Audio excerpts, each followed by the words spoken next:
The point is that I started to think that he was on to something from the beginning, because you don't have to really do too much New World Order research before you run into this special bloodline, and this bloodline who traces themselves back to Babylon, Egypt, and then eventually to these star beings, fallen angels, whatever you want to call them. And there's all these traces of this half-breed creation. In the mythical text, there's all these traces of, beings that were half human and half fallen angel, half demon, half alien, whatever, reptilian. The names just go on and on, but I think the characters and who we're talking about is very much the same thing. These and why do I talk about vampire? Well, for one, I don't want to talk about vampires because it makes me look crazy. The problem is that it's something that got harder and harder to ignore when it comes to popping up in research and just popping up everywhere. It became harder to ignore the general attributes that these characters are. So, maybe David Icke's shape-shifting, blood-drinking shapeshifters are maybe just vampires or leftovers from the days when genetic manipulation was happening here, and the angels mixed themselves in with something, and so. But the general characteristics of these beings are they're selfish. They don't have the conscience that we do. Pragmatism comes much easier for them.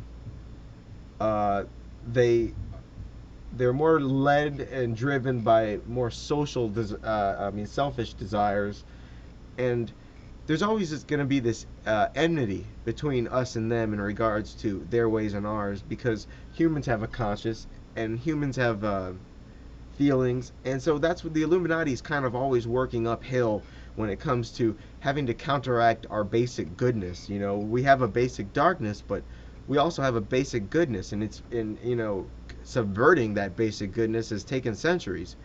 They're well on their way, but what they're trying to do is make us like them and their ways like ours. There is not so much harmony between their ways because it's easier for them to commit crimes and have not a conscience about it. So there's always going to be this tension because we'll never understand their ability to be so mean and callous. It's allegedly they're not all like this. They're not all bad, but on the average, they're more corrupted than we are because doing things like altruism does not even occur to them. Just basic self-preservation is their main goal. They see it kind of like evolution, like they're superior, and that they are a function of natural selection is actually how they view themselves. And I also believe that there is a separate world out there, like how in Harry Potter you have the world of the Muggles and the magical world. Well, similarly, I think that there's an element of truth to that, whether that's underground cities or whether that's an extra dimensional place that these jinn go. I don't know, but I'm starting to believe that this place actually does exist, and the idea is starting to seem, less crazy. I get the question a lot. Why movies? Why are they worth hearing? Why are they worth even analyzing? I mean, if they're just fiction, then they're not really worth analyzing. But if you start connecting movies to reality, and then you start doing your research about who's writing these stories, you come to the conclusion that there's something else being told. The question is why? Why do they insist on even telling us?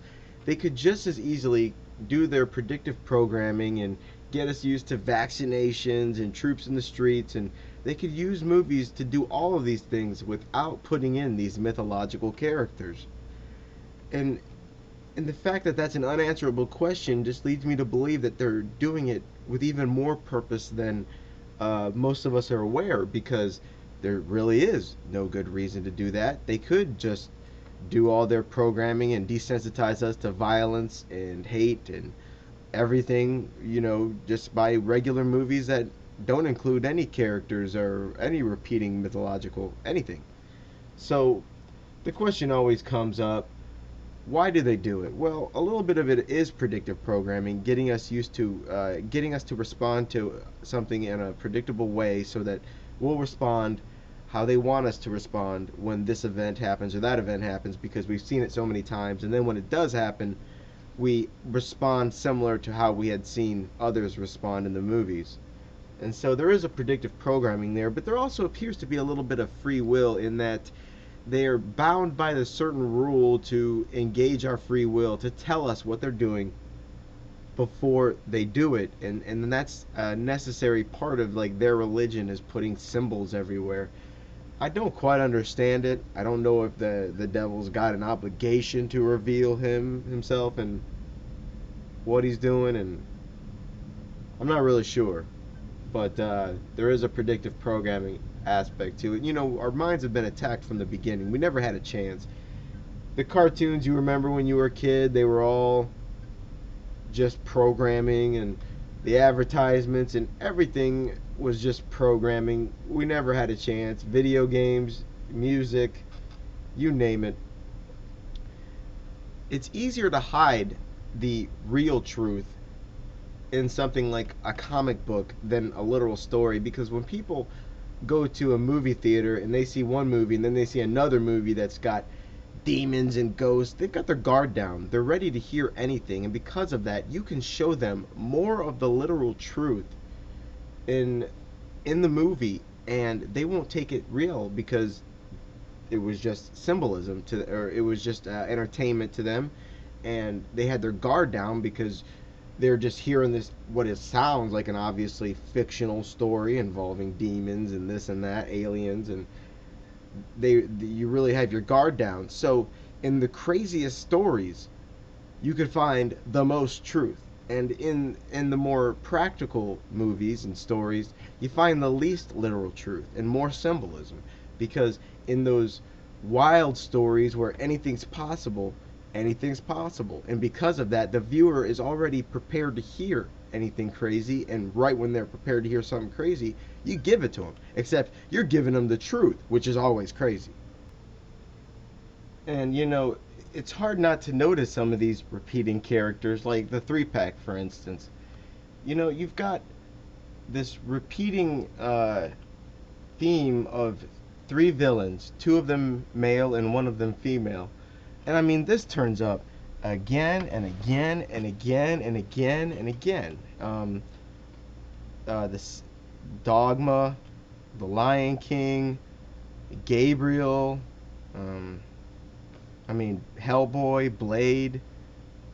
The story just, yeah, Tomb Raider, or well, not so much Tomb Raider, but this theme is very repetitive, and I haven't quite figured out who these three characters are entirely. But one of the characters is named Asmodeus, which is discussed in Full Disclosure. And Asmodeus repeatedly, as I had said, is usually depicted as intelligent, very sadistic, just likes to cut people up, really. Real sadistic kind of guy.